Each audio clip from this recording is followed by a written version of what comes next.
on a une majorité massive pour le président de la République.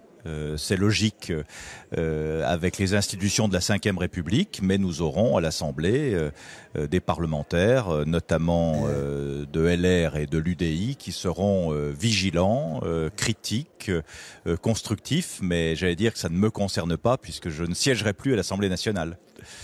Justement, vous qui connaissez bien son fonctionnement, quelles sont vos craintes et quels sont vos espoirs sur cette Assemblée largement dominée par En Marche ? D'abord, on a un profond renouvellement humain, et ça, je pense que c'est bien pour régénérer une institution.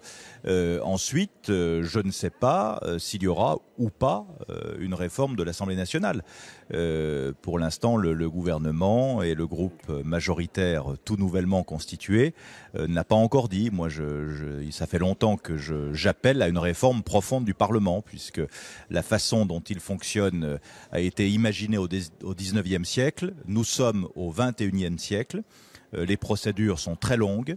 On perd beaucoup de temps dans des réunions où tout le monde répète les mêmes choses.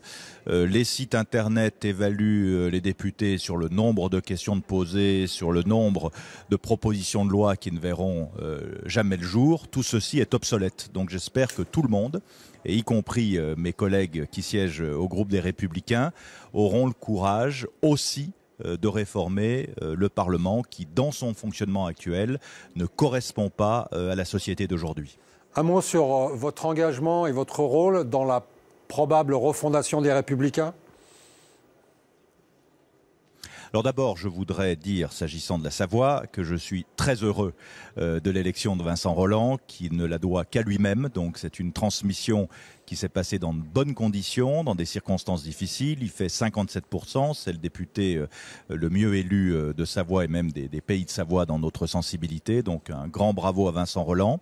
Un message d'amitié, Dominique Dor, parce que je trouve que cette défaite est injuste, parce que c'était un excellent député et c'est mon ami. Et puis enfin, un grand bravo à Émilie Bonivard, qui a fait une vraie performance entre les deux tours et qui est élue avec 53%, qui est une jeune femme dynamique, active, enracinée. Et pour ma réponse, un grand bravo alors aussi à Patrick Mignola, qui a été mon vice-président au Conseil général. Et donc ma réponse ? Pour votre rôle et votre engagement dans la possible refondation des Républicains, là, au niveau national ?